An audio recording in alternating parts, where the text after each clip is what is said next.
Hello and welcome to the NFL show here on the Under Center podcast. Daragh, of course, with you. Have a full house tonight, joined by Rian, Fionn, and Al. Lads, I would do the thing that I would normally do, where I would make the mistake of asking a general, "How are you doing?" And then everyone would talk on top of each other. You'd think 3 years into this, I would have figured it out by now. But I have figured it out, only because there's only one person I want to hear from right now, and that is Mr. Win himself. Rian Malloy, Mr. Panthers, Mr. Red Rifle, Mr. Andy Dalton, Mr. Quarterback Whisperer, Mr. Dave Canales, Mr. Fuck David Tepper. How are you feeling, bud? I'm feeling excellent. I put it in the group chat earlier on today. This is the first time in 329 days on the pod that I can talk about a Panthers win. So it's been a while, and thank God Dave Canales came to his senses and started Andy Dalton. There's only been 2 starts in the last 3 years that have gone for over 300 yards, and Andy Dalton has both of them. So go figure. Look, listen, we were right, and not just what we said, but what most media and podcasts have said, that Dave Canales is the quarterback whisperer, but it was just the wrong quarterback. Bryce Young is deaf. He's whispering at him and he couldn't hear anything. Too much time listening to Nick Saban shouting in his ear, so that's probably made him deaf on that side. He hasn't been listening to Dave Canales for sure. But it's a tough one for Bryce. But look, it is what it is. He's going to have to take a seat.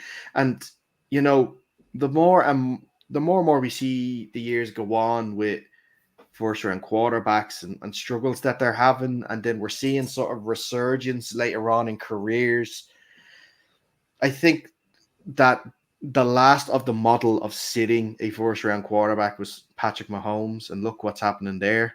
I think that we have to start looking back at that, where we get a veteran in for even half a season, get the rookie to sit, get the rookie to learn. I don't care about these rookies, quarterbacks that are coming out of college. They're more NFL ready than ever. You're still not NFL ready. So I think the time of sitting rookie quarterbacks for a while and letting them develop under the system and develop the NFL way, I think that's something that's going to have to make a comeback. Well, look, Daragh, as you point out, the NFL goes where the performance is. And so the theory is, I've got the new guy straight out of college. Colleges are getting more and more pro ready every single season.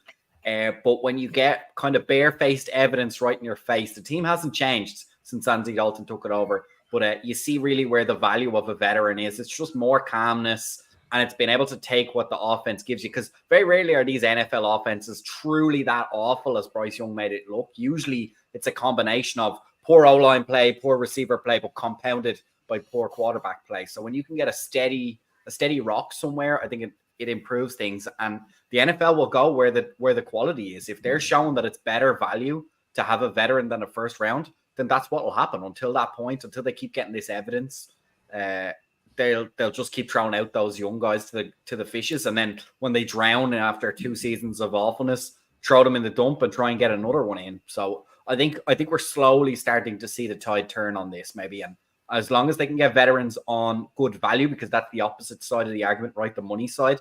These young QBs are on cheap as chips contracts. So if you can get a guy like the Texans have, where you're paying them cheap as chips, and you got him for like 4 or 5 seasons at that rock bottom price, then it makes a difference. So maybe we'll start to see some of these veterans ask for a little bit lower money in exchange for some playing time over these first rounders.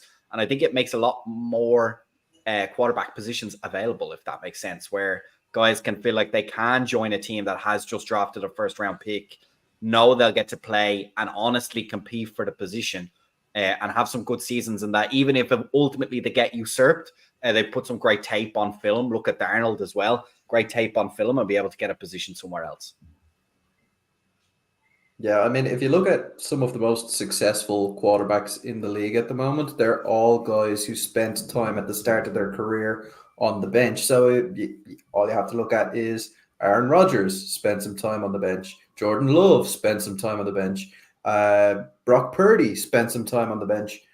as did Jalen Hurts, spent some time on the bench. And these are guys, maybe with the exception of Aaron Rodgers, who are on the most successful teams. They seem to be able to run the team better than anybody else. So yeah, it kind of is trending in that direction. Like the overall, just by the eye test, you're kind of going, well, it looks like it works. It looks like it works. That's why I'm so worried about the Falcons in the coming years, because they have a guy with tremendous talent in Penix sitting on that bench, learning behind somebody who none of us really like here on the pod, but he is certainly a seasoned veteran and he seems to get on well with the guys. So looking at that model going forward, I'd be seriously concerned about that NFC South division. As good as Dalton is, I don't think he's going to outlast Mr. Fallon. But I think I have an interesting question, lads, because you don't often get to see them have another go around. But there's no particular reason. As I said, the contract's nice and cheap. The market isn't particularly flooded at the moment. Okay, they'll probably have quite a high draft pick again this year, but they've seen what happened. And where I'm going with this is that what do the Panthers do with Bryce Young? If I'm them, I keep him as the backup. He's nice and cheap. He's learning the system.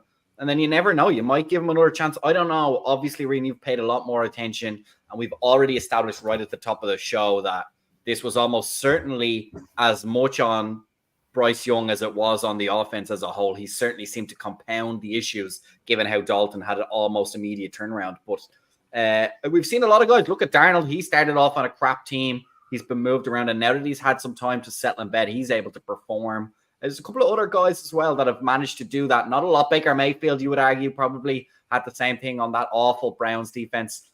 He's not quite living up to the Darnold level this season, but he's had a couple of solid seasons now with the Buccaneers and seems to have solidified his spot as a starting job. So I'd like to see them keep him on. See what you have. Obviously, they're going to be able to evaluate him off in the background at training and at camps as the seasons go on. I just don't see, unless, look, his value is rock bottom now, right? You're not going to get a nice trade. You're not going to get a wide receiver you want or something for him at this point. Why not keep him around, see where you can develop? And then also you get to spend that draft capital somewhere else other than the quarterback room, which more often than not ends up valuing the team or increasing the team's potential way more than if you get another dude where the team isn't perfectly set and all of a sudden they have to drown for the next 2 years as well and look and take their lumps. Yeah, my argument against that would be, at the moment, Bryce Young's trade value is at its highest it's going to be unless he starts more games, right? So if you can get a 5th or a 6th round pick, and we're a team looking to rebuild, take that. I would argue you'd be looking to get a punter. Right. It's not about who you're going to draft in that position. It's about artillery, like having the picks there in case you need to move up to get the guy that you really want.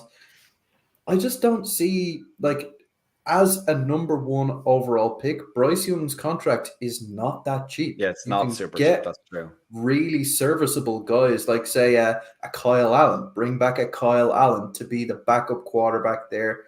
Draft somebody this season, this upcoming draft, to sit behind hopefully Dalton for a season, and then see where it goes from there. But I don't see any benefit to keeping Bryce Young on that team at this time. Well, the reverse side is, I would argue, it's probably not trade, right? It's probably dead cap. I don't know any team out there that kind of needs a Bryce Young, if that makes sense. I don't know where. I know what you're saying, a 5th round pick or whatever, but I don't see the team that actually needs to add him, that has so much worry at the quarterback position, that a guy that has had so much difficulty. So as far as I'm concerned, if I'm a GM, I can maybe think I can turn this guy around. I see some traits that fit my offense better than fit his. But if I need a quarterback this year as a backup, say, he's proven to me now that it takes him a while to get settled in, because he was under that Canales the whole time. Okay, Canales is brand new this year, but he's in there. Do you know what I mean? He didn't join late. He's had his time and he's struggled. So if I'm trading for him mid-season, I'm going to assume he's going to struggle to adapt to my playbook as well. So that's my only concern with his trade value, is not so much what he's worth, which I think I agree is probably 5th, 6th, but who wants him and who's willing to give that up is my other concern. I don't know where that would be. Well, I think like you said, Seattle. It's who have you got as backup? Sam Howell. Oh yeah, you're gonna need him. You're gonna need a Bryce Young.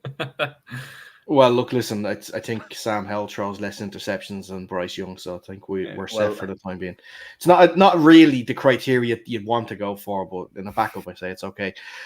For teams that could need them, I agree with you in terms of GMs would look at him in a backup role that think that look, listen, we can sit him, get him used to it, sort of like a Jordan Love type, and get him sitting for a couple of years, even if he needs to. Even past where his contract is renewable, and then get him on a cheaper deal than he's on now because he's a backup. And then you never know, a couple of years in the system, if you obviously have a steady and functional team in terms of you're not having head coach turnover or GM turnover, I think that'd be a good way, Like who's to say because who's the backup there at the moment at Kansas City? I think it's Carson Wentz. If you were to get rid of Carson Wentz and bring in Bryce Young as a backup to Patrick Mahomes. Well, my problem is I don't think Bryce Young is a guaranteed upgrade. He's probably around the same money. So unless he's willing to restructure, but that's what I'm saying. deal, They have to take that punt, you could say, on him, thinking that him training behind, an established quarterback will come through eventually. You don't want them for what he's offering now. You want them for what you can coach into and what he can offer in the future. And he's not expensive. He's not expensive to anybody who takes him on. The Panthers will end up having to pay at least 50% of that salary if they get rid of him this season. The name that springs to mind for me would be somebody like the Rams. Stafford's getting on in his years. They don't have a backup there who would be able to come in and win games. I think they're still sticking with Jake Wolford, right? Or is it Jake Luton there? As their backup? Yeah. Garoppolo. Oh, Garoppolo, of course. But I mean, that's a dud contract right there. So I'd be taking a flyer on Bryce Young over the Broncos. I don't know. Stidham and Wilson. I mean, Bryce Young. I guess a trade-off. Do you think Bryce Young's better than Zach Wilson? I suppose is kind of the trade-off. The trouble is they've already put their eggs in the basket of Bo Nix, so I don't see them trading for another potential guy who's 2 years later on in his career. Mind you, Bo Nix is no spring chicken. He came out of the college system quite late, so yeah, who knows? Who's the Jets backup? Because they have Garrett Wilson. I think it's A-Rod's old Achilles. I think it's just waving around there, and that's going to be the backup. No, I think the Jets would be a good place for him to go because Rodgers is going to be there for this year, probably next year. Yeah, Tyrod. Tyrod's getting on, and then they drafted Jordan Travis this year. If you want to sit him for 2 years, they're look, I don't want to admit it, but the Jets are building a good team there. They're not very good this year, but they have a good base there. They have a good defense, and they have a good base there in offense. Sit him there and see what you have because he's worth nothing. What's a 6th or 7th round pick for a quarterback that could be actually really good down the road? I don't know. He showed in Alabama that he is capable of at least being an okay quarterback. He did have a lot of time there. He had a lot of spectacular plays, but he was sitting beside one of the best O-lines college football I'd ever seen. Just dancing around back there, throwing bombs. It wasn't that much of the intermediate over the middle stuff, which we know now he's not able to do because he's 4'8". So, I mean, and a half. I think he's worth a punt for somebody, considering you're going to get him dirt cheap. So, yeah. Speaking of bad quarterbacks and bad backups, Skylar Thompson on Sunday.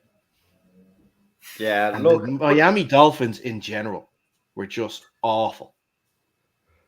And I wanted to say it just quickly because of this, whether or not they were playing the Seahawks, doesn't matter. But I think the situational play calling by Mike McDaniel was awful on Sunday as well. And I think he spent too much time trying to look like he's a hipster in Miami Vice than trying to sort out a decent offense for his team. For anyone that didn't watch the game, all the snaps on Sunday, what the Dolphins were doing well on offense when they had the ball was running the ball. But they would run the ball and then they would pass it 3 times, and each time they would not make any headway with the passing, obviously. I think they had 2 plays in a row where they got 28 yards of offense Do you want to just know by who their rushing the leading ball. receiver was? Dwayne Eskridge. Their leading receiver was Dwayne Eskridge. I think it's The Tyreek. Seahawks Oh yeah, released him. because he had one 30-yard run when Tim Boyle came in. Yeah. You know, that's it. Yeah. But no, but the fact that, you know, they had the ball, I think, within 5 yards of the goal line twice, and at no point did they try anything to give Jalen Waddle and Tyreek Hill the ball. You're 5 yards, you're on the goal line pretty much, I think, for one of them. And do you not have a jet sweep in the playbook for either player?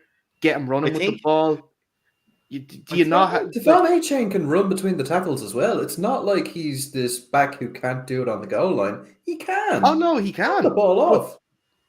But when it comes to goal line, everything tightens up. So it's an awful lot harder at certain times, you know, and they wear down their starting tackles as well, which is kind of tough. But lads, 2 starting tackles and a starting quarterback, and you're wondering where the offense went. Like, that's where the offense went. But no, I'm saying they are set up in situations where they're goal to go. But like I'm saying, you can't get your players the ball, even if it is you can't throw it to them. Like I said, give a handoff on a jet sweep or an end around. Do something to get them the ball and get them moving, get you up the field. Or keep relying on the run and stop trying to pass the ball as much as you did. I just thought for a game where he knew he wasn't having a starting quarterback. He knew he was going into Seattle against a defense, whether Fionn wants to disagree or not, a defense that is performing very well to start the year, with a defensive front that can get at the quarterback. Like I said, you're missing your 2 starting tackles as well. Well, you had one to start, and Teron Armstead went out, in the second quarter or something like that. But you still don't try and run the ball when you had success during the game. You can't just point your finger and say, lads, that was working. Should we do more of that? No. Let's put the ball in Skylar Thompson's hand. He holds onto it for too long, and Terrell Dobson literally sends his soul out of his body on a linebacker blitz, which forced him out of the game. And Derek Hall from behind. Oh, that one before halftime. That was the more I look at that, it was more of a push. But that's the thing is, though, they could have leaned on the run game, but they weren't getting that in there either. 3.6 yards per carry is nothing like. Yeah. They weren't getting any push. And look, how many carries, and even their interior offensive line, nothing, absolutely nothing going there. They didn't come to play. Had 11 carries for 30 yards. 2.7 yards per carry. Over 11 carries. And the struggle is, the more you go to it, the more obvious you become, and the further away from balance you become.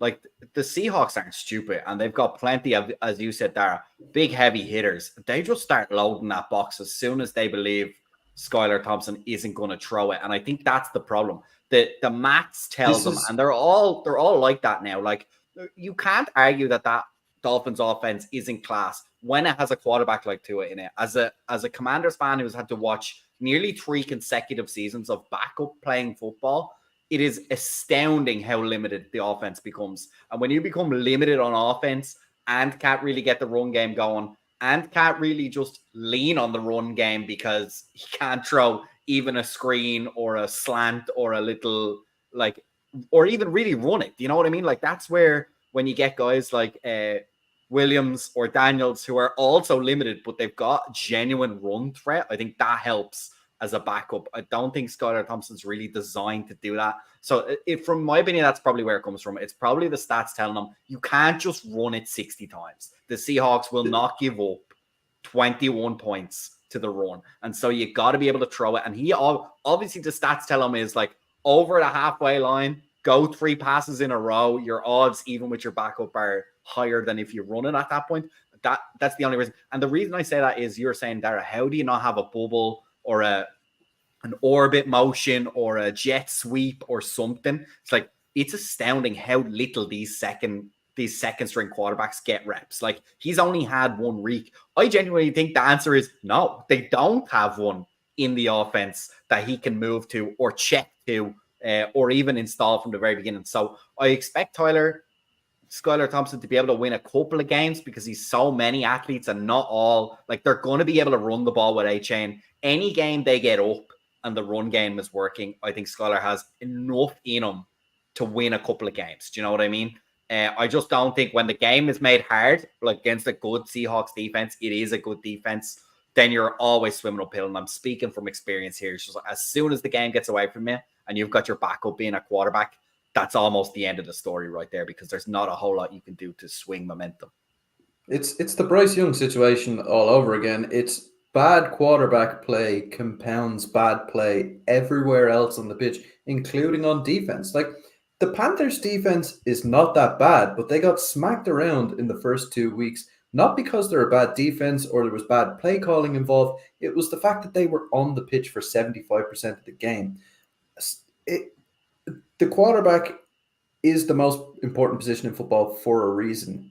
Any sort of poor quarterback play 100% compounds issues elsewhere on the field. Okay, fair enough. Moving on, it is a sort of quarterback-centric show because Al, you wanted to bring up the Browns and their quarterback issues. Yeah, it's awful. I mean, at this point, it doesn't matter what you're paying him. You're losing the money. You have to bench Watson. You have to do it. Like, do you want to spend all that money and lose all the games? Or do you want to win some of the games? Like, Watson is one of the worst, if not the worst, starting quarterbacks in the league. Oh, that's harsh. It's right, not harsh. Did you see him play? He had one touchdown at the start, and then he proceeded to stink, and I mean properly stink, for most of the game up until when he got another touchdown. Like, and then he took 5 sacks, I think it was, in that game, and they were all his fault. 8 sacks. 8 sacks, and they were all his fault. He keeps running into pressure. He looks lost out there. Inaccurate throws, just running from clean pockets, just looks panicked. He's horrible. He's horrible. I'd rather, it's just painful to watch. I'd rather they start Jameis Winston. Jameis Winston would at least be fun. He'd throw a million picks, but he'd throw a fucking 70-yard deep ball out of nowhere. I don't know. I think it's quite fun at the moment. I'm enjoying Deshaun Watson get destroyed every game. I think the only reason he's still in at quarterback is because for 5 hours on a Sunday, they know where he is and he's not in some random massage parlor causing absolute havoc. That's what I think is the reason he's still starting. Like, James Winston. I say the Browns are praying for another scandal to come so they can just void that contract. There is, but it's not gone anywhere yet. But there is another accusation. So if that goes anywhere, they can void that contract. So they're fingers and toes crossed. I'm guessing it probably has to be from after he joined the Cleveland Browns. That the accusation. Apparently not. Apparently not. Oh, because he gave his word. I don't know he that said there was myself nothing for sure. going on. Yeah, I don't know myself for sure, but everyone else that would be in the know is saying, like, if this turns out to be something they could suspend him for, they can then void his contract. Yeah, anything detrimental to the team, whether it happened before you got to the team or while you were at the team, if it comes out while you're on that team, I guess that falls under the umbrella of detrimental to the team. So, I suppose if Aaron Hernandez is detrimental to the team, someone's on fire. Fire alarm is going off. Oh, sorry, we're getting one installed at the moment. I'll put that on mute. I think it's in. I think it's working. No, but I do understand it now. Like, I mean, if Aaron Hernandez had been traded to another team and they found out he murdered a couple of people, I think they probably would have might bring up a couple questions. Yeah. I'm pretty sure that's worth the voided contract. It is a very interesting policy, though, with Deshaun Watson that the league has taken. It's the funny line the league tends to walk on these things. You've got guys doing terrible stuff and getting suspended. Stuff that seems terrible but don't get suspended. PEDs you ban for life. it's like it's gambling. You're banned for a year just for betting on like any other sport that's not even NFL. And then this guy, it's indefinitely. It's not a year. Yeah, you are banned until they say you're not. And I think the problem is right. He has this like kind of default. If he settles out of court, regardless of whether he did it, he didn't. Now we're not a political podcast. We're not gonna, or sorry, justice podcast. We don't know the law. We're not going to get into it. But if he settles out of court and he is not convicted of anything, regardless of whether he did do it or he didn't do it, it seems like that's enough for the NFL. As long as you're not up in court for something, we don't need to suspend you. You don't need to go on any exempt lists or anything. So I think that's quite interesting. It'll be interesting to see. But in terms of on the pitch, Ryan, I'm with you. I'm with you. I think James Winston has to start. I mean, what are you losing now at this point, other than all the cash, which, as you said, you're losing it is anyway, pretty much burning itself anyway, Yeah. because the stuff he's putting on tape and on the field is basically a waste of it anyway. It's not like you're getting great play, but you're worried it might be suspended. Like, no, this guy is playing terrible football and he's only going to cause more trouble down the line. I think it's time to get James in. Such diametrically opposite people as well, like just fun loving, like eating W chicken wings and all sorts of stuff. Well, I wouldn't say exactly. He also opposite. He also had his own trouble. Oh my god! Yeah, he had his Deshaun Watson moment about, what was it, 5 or 6 years ago? I did not remember that. Coming into the league, wasn't all this information. Yeah. Oh, coming out of Florida State. Yeah. Florida Party University. Yeah. Who would have thought it, eh? Who would have thought it? They got their first win this week. Fair play to them. Did they? Useless bastard. I was watching it. I think it was last week. I was watching a bit, and I think it was against. Who were they against last week? Were they against Texas A&M last week? And they were getting thrown around. They were. No, well, they won the game just gone on the weekend, so I don't know who they were playing, but yeah, Jordan Travis to DJ Uiagalelei has been the biggest fall off in starting quarterbacks since Trevor Lawrence to DJ Uiagalelei. He's not had a good record of coming in and sailing the ship to success, has he? He's usually burned it down and then left halfway through. Yeah, no, that was tough. They'll probably say it's all Ireland's fault anyway. Well, they can't blame them. Next travel week 0. Yeah. Well, look, made them travel. They still had Ireland on the mind. Before we move on, anything else about the Cleveland Browns and the fact that they are now screwed for at least the next 5 years? Yeah, I still think they're going to continue with Deshaun Watson, whether or not, like, all of the logic points towards give the other guy a go. But here's whatever it is about optics. What happens first? Deshaun Watson gets either dropped or contract is torn up, or they get rid of Stefanski. They get rid of Stefanski. They're not paying him half as much money. I think they get rid of Stefanski. That's it. I'm thinking that as well. Here is another one. I bet you Watson is still playing by the time Bryce Young gets his next start. Why, did they have leagues in prison? He's like the toxic ex. He's like, no, but I can fix him. I can fix him. That's what it is. That's how owners and GMs approach these things. Yeah. That's how you got Dave Canales, because you can fix a quarterback. They just got the quarterback wrong. There was nothing ever broken about Andy Dalton, baby. Right. What is next on the docket? Fionn, I guess we have to talk about the fact that the Bengals are washed. Put a fork in them. They're done. Yeah, they're in serious trouble now because, well, I think they're being saved by. I just don't believe that the Steelers are a 3-0 team. Obviously, they've got those wins. They haven't beaten particularly good teams. So I think that the state of the division as a whole is saving them. But yeah, 0-3 start.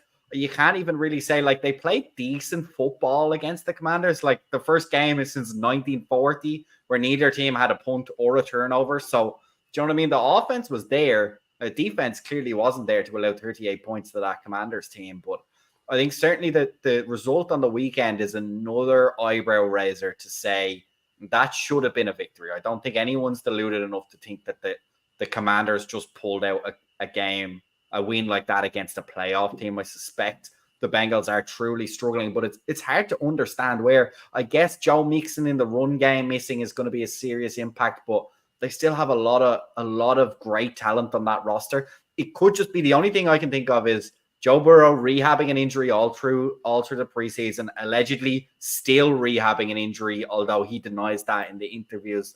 Jamar Chase didn't play all through the preseason. That's probably so. Maybe it's just a kind of a hangover, and they need to get themselves started. But yeah, I think putting yourself in an 0-3 hole. I believe only 8 teams have managed to make the playoffs. Haven't done that.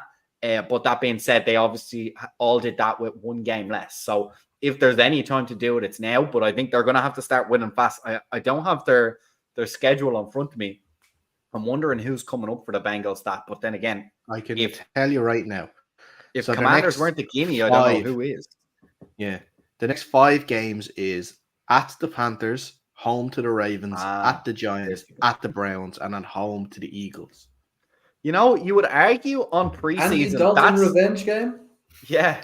You would argue on preseason that's 4 wins right there, but you would have argued the Commanders was also a win. So look, they're going to be really tested. We may see them on Fraud Watch coming up in the next couple of weeks. The only problem is if you start 0-3, are you really a fraud? You're just dirt at that point. So it's going to be really interesting to see what they can do. I think the Ravens game is going to be really interesting, right? Division game.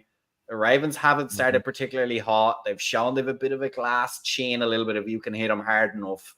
And then like division games, right? We've all seen it every year. The division games are basically a toss-up.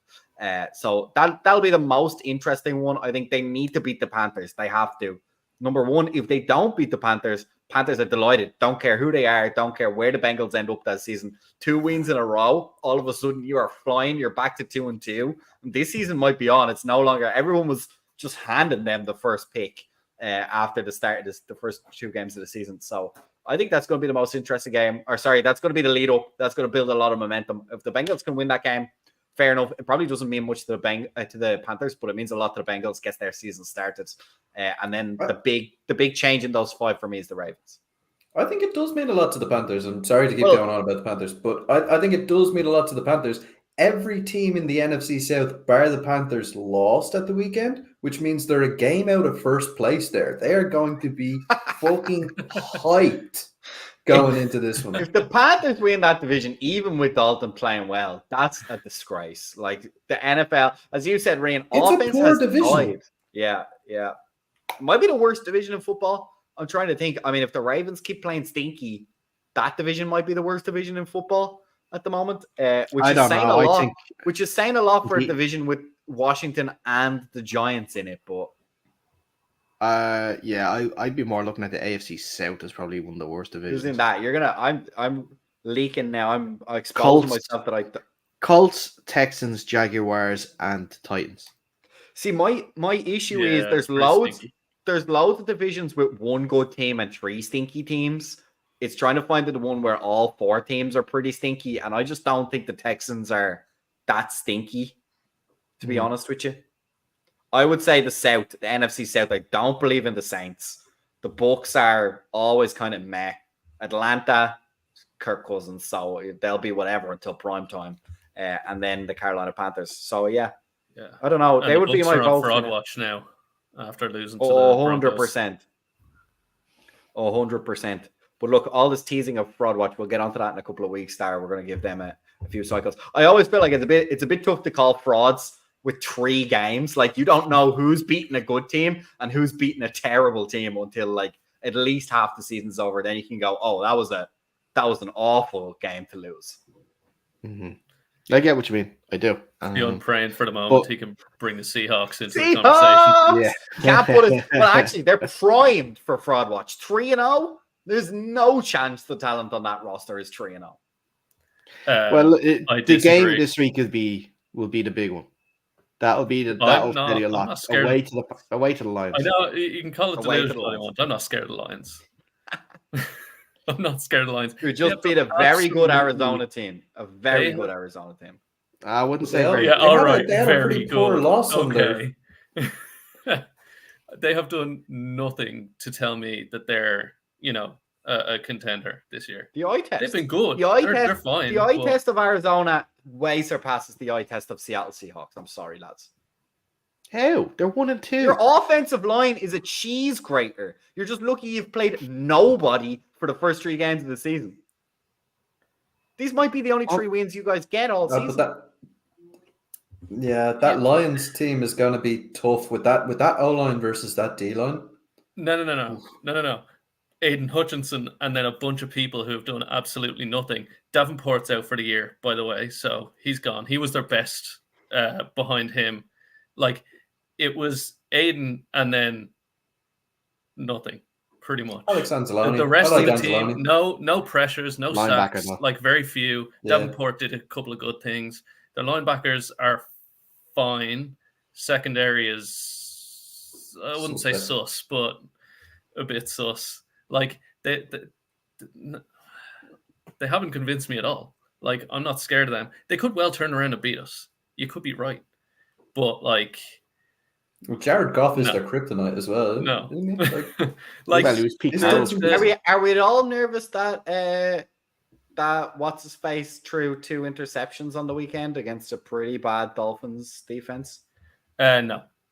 Wouldn't be too That was there was one that was sort of on Gino, but he was hit both times before, like while he was throwing the ball. Of course, because he's second one tipped up in the air and it was just caught. That's complete luck. Both were tipped actually. Based on the O-line play alone, and that's all, right? We can argue the nuances of every game on this slate, but the Seahawks' next 4 games are Lions, pretty good D-line.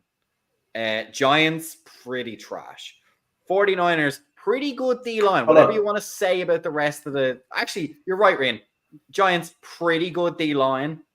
And then Falcons, pretty good D-line. So if you can get 2 wins out of the next 4 games, I'll be pretty impressed. I'll leave the Seahawks alone. They won't be on Flawed Watch. They'll be pretty much... If they can go, 5-2, I think they're legit 5-2 if they make it. So I actually have here a couple of things to rattle off on the Seahawks defense. They're the first in DVOA, second in pass DVOA. We're talking O-line though. They are, but their defense is what's going to carry them this year. Their O-line is fucking awful. So PFF's number 1 graded defense, PFF's number 1 graded team overall, third in ESPN pass rush win rate. Steelers first in pressures with 77, 5th in sacks, 2nd in second half points per game, and 4th in overall points per game. Those aren't. I stopped hearing anything after league's best team. And PFF. I promise you, PFF makes it up. You may as well ask Gemini the stats. You don't get all that by, just playing some bad teams. Those are stats that tell you that's just played some bad teams. The finger in the air test says they're not the best team in the league. Lads, the Broncos put up 20.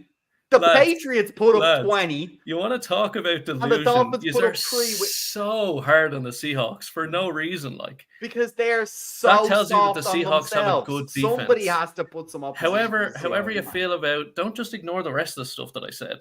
I gotta go. However you feel about PFF, that's fine. I have my. Put F's in the chat for the Seahawks. Put F's in the chat for the Seahawks. But hold on, right? That tells the story of a good defense. That's gonna take them far. Listen, the defense is good. The defense has performed how we would have hoped, because with Mike McDonald in his past with the Ravens and everything, he's brought that in and he's making guys perform really well. The problem is, and you watched the game on Sunday as well. Oh yeah. DK Metcalf scored the 2nd touchdown of the game right at the end of the 1st quarter. We did not see anything on offense from that team until the 4th quarter. Yeah, that's because the offense going asleep for those long periods of times is not going to be sustainable. Yeah. Now, I'm going to let it go in terms of we're 3 games into a whole new regime. This is a coordinator as well that has not coordinated in the NFL before. Has only done the college game, and he's still taking time to adjust. That's what I'm going to allow for. But there is specific frailties on that offense that have to be right. Unfortunately, and I hate agreeing with you, that have to be rightly pointed out. And I gave out about Mike McDaniel's situational play calling in the game on Sunday. there was some very poor situational play calling in the game on the Seahawks side as well. I don't know what it is, but the Seahawks on near their own end line where they have to constantly flirt with the idea of giving away a feckin' safety. We're going to throw bubble I don't know screen to why the they back of the keep end zone, doing boys. this, but they keep doing this. They only did it in the first game. No, I didn't mention the offensive line because I Did can't it again argue on Sunday. I can't. almost I happened on can't. Sunday. I can't argue on the offensive side of the ball too much because that's going to cost them. It's going to cost them. We better move on. But- We're going to be stuck on the Seahawks, and everyone's going to. All I want to say is before we move on, Bo Nix, Jacoby Brissett, and Skylar Thompson. That's all I want to say. Top defense of the league. Well done, lads. Cool. You shut them We'll boys see. down. We'll see. I still fancy them. I told you before the season started about the defense, and you didn't listen. Where are they in points allowed? Points allowed, fourth, 14.3. They did only concede 3 versus the That's true. Dolphins. Like it's They tough beat the to fucking piss out of them like a good defense would. Okay. Well, Sorry, we you got can to only get sucked into You this can only Seahawks black be hole. who's in front of you. You can only be who's in front of you. That's the thing. But look, listen. Let's move on. What are we going to talk about then? Is there anything anybody wants to bring up with 15 minutes left? I thought we were doing hot seat. Jaden officiating Daniels is getting finally threw a annoying. pass. Yes, He did to an offensive lineman. lineman, which is the most Commanders thing he could possibly do, is not throw 2 touchdowns for 2 games and then have to break out the old eligible lineman trick to get your first one. But I have to say, I don't know if you saw the second one he threw. That was pretty fucking good. And two excellent deep balls to McLaurin. Holy Yeah. shit. McLaren. See, that's the only problem. Like, he can make the throws, he can run with the ball. If we can't get, for instance, Eckler going, I think Eckler's class for what they want because he turns a check down into like 15 yards every time he catches it. And then, but the only problem is like at the moment we only have McLaurin. Like, he seems to be the only guy who can catch a ball 20 yards or more downfield. And if that's all you have, you're really going to struggle. I don't understand why the Bengals couldn't shut that down. I always thought their defense was pretty good, but that's where our issues are going to be, right? Don't make Daniels have to make those throws because as soon as he has to make those throws, it's an interception. And then McLaurin, we need to find somebody else who can put a bit of stress on the defense because if you start bracketing him and then we don't really have anything else, and that's what I'm hoping Eckler can do is like, if you want to cover over, we'll just go under and run through you in the open field. But I was quietly impressed. Look, I have zero hopes. Do you know what I mean? I'm very realistic. I think he's played literally the best he possibly played. And that doesn't mean like the best football. I mean, the best you can hope a rookie to play. Don't make too many mistakes. Don't over rely on like one aspect of your game, like cut and run, let's say, because that's just going to get you injured. And he's just made sure he didn't make any stupid mistakes. There will be interceptions. He will throw loads of interceptions. We will lose games we should win. But he will win us a couple of games that we wouldn't have won without him.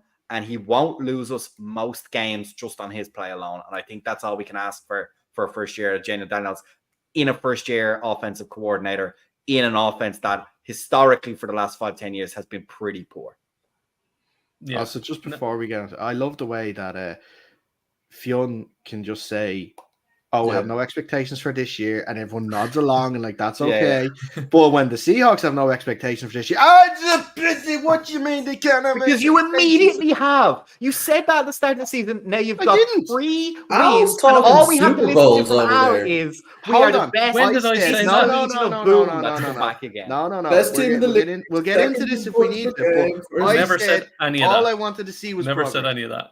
All I needed And you, to see was progress. exactly what you just said. Al has gone to the moon. He saw 3 wins and he was like, Seahawks to the moon. And he's like, Arizona, overrated. That's not what I'm saying. Arizona are overrated. Best QB in the league, and we shut him down for 3 points. Never said that. No, we're going to put words in Never your mouth. said it, damn it. That's fair. Darragh's going to clip them. That does sound great. I will, before we steer too much away from Jaden Daniels, I am really impressed with him. He doesn't panic too much. He generally makes pretty good, quick decisions. like he's accurate. Like offensive rookie of the year. Like maybe Neighbors get it. Maybe I can't think of his name for some reason. Cardinals rookie receiver Marvin Harrison. Marvin Harrison. Yeah, maybe one of them might get it or someone else. But like Jaden Daniels has been really impressive so far. He's the best rookie quarterback, like by a mile so far. I do. So, yeah, I have really loved the reports that have come out and all the like people looking to do hot takes online of like, oh, the Bears drafted the wrong quarterback and they're not taking Jaden Daniels instead of Caleb Williams. I think Williams is having a touch of the Bryce Young, right? At the moment, as I said, he's living on the edge, and I think at the moment he's fallen too far to the edge that is creating problems, i.e., some of the gigantically long sacks he's taken. But I think people way overlook how poor that Bears team is. Like, you can't just slot a rookie that's playing well into that offense and just go there. Now, see how much better it is now that he's in. Like, that's not true. Like, not all of this is on Williams. I think every rookie QB in that Bears organization would struggle. Maybe not in the same way as Williams, but I don't think they add too many more wins just because they're not Williams. And when you have Shane Waldron calling your plays, that's also Jesus. 3rd and 16 on Saturday and Sunday, and they ran a wide receiver bubble screen, and I swear the PTSD of having him call those exact same things in Seattle came back to me. It's for the field goal yardage, obviously. Everyone knows long in their own half. But in fairness, I don't think that's wild, lads. Like, every team in the league, long, like 15 plus yards on 3rd down, that's a screen every single time. Yeah, not something necessarily. that can break big, high percentage. You get a lot of run to gain a couple of yards for a punt, but like you don't see a lot of 3rd and long screens because they don't work. Because you need teams just drop like off. Everyone knows they're coming. And there's like 5 teams that have good enough execution regularly to be able to be good at screens regularly. The rest don't do it because you're bad at them. Stop it. You're going to lose yards. As somebody, though, who's watched absolutely awful O-line play for multiple years now, the screen on 3rd and long is a big thing when you have a terrible O-line because you cannot get 15 yards of depth, even if they're running fucking go routes, if you only have 2 seconds to get the football away. So I understand the mentality. It's a high percentage play with a chance to break big.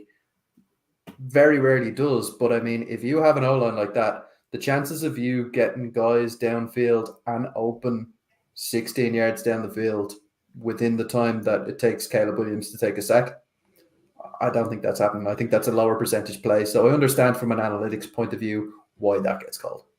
You don't necessarily need to gain the 16 though. Like you can run a play, and if you get to 16, great, awesome. 1st down, keep going.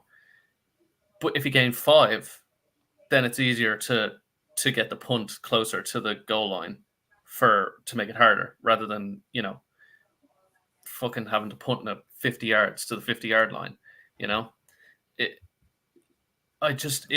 It seems a bit like it's a real defeatist attitude.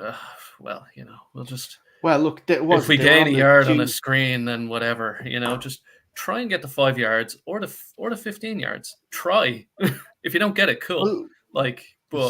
Sorry. Go ahead. No, I'm done. That's fine. Oh no, I was just going to say that just the fact also that the Bears were on the 2-yard line and they go run. There was no imagination in that play calling at all to let Caleb run. It's just did you see that last play? Running back. Did you see the replay of the 4th down? Oh man. It wasn't even a second, and every single defensive lineman was already in the backfield. They had just thrown the offensive lineman to the side. It never had a chance. It was over before it started. That to me is proof your O-line is not up to scratch, because every NFL team should be able to run the ball 4 times into the end zone. Like, that should be just a fact. But you shouldn't. It depends. You It shouldn't depends on run the the ball team, 4 but, times. yeah. No, you shouldn't. But every NFL team should be able to do that. If you give them 4 It depends downs on the team you're playing from it. against, because there's some teams that there's absolutely no hope it's happening. The Ravens last year, you run the ball against them 4 times on the goal line, there's a good chance they tell you to fuck off 4 times. Tackle for a loss each time. Like it depends on the team, but generally, yes, you're right. Yeah. Right. Very At quickly, some point, we you only need have. to boot the quarterback out. Yeah.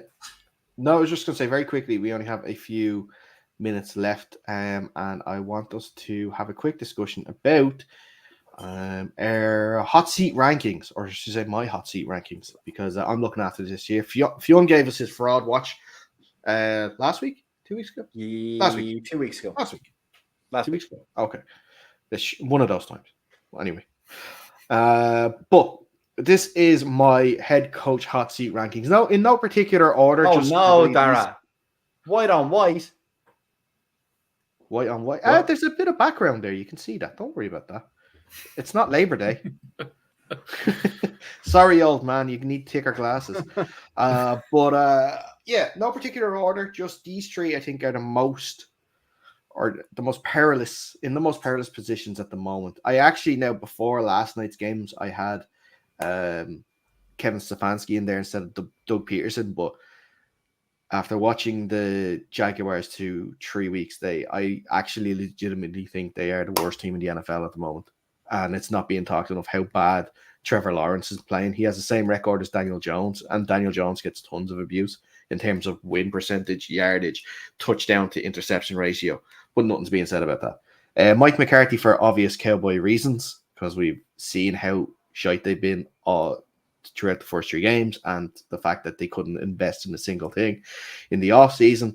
I don't know, very quickly, did you catch that thing about with Jerry Jones? He was asked why didn't they try and sign Derrick Henry, saying we couldn't afford him.